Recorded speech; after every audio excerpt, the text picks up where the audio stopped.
Welcome. In this video, I'll show you how to use the UnionBank virtual credit card and guide you through the application process.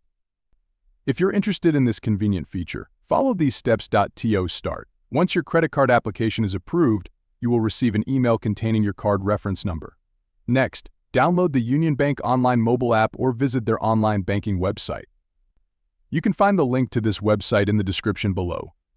On the login page, click the Sign Up with My Existing Account button, then select Card Reference Number, enter the required details, and follow the prompts to complete the setup. To view your virtual card details, open the app and navigate to the Account Details screen. Tap the designated icon and enter your one-time password (OTP) to securely access your complete card information. For any assistance during this process, you can utilize the live chat support available on the UnionBank website, where an agent can guide you through obtaining or using your virtual card.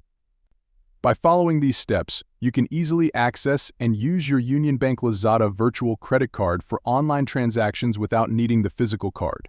If you found this video helpful, please like the video. Thank you for watching.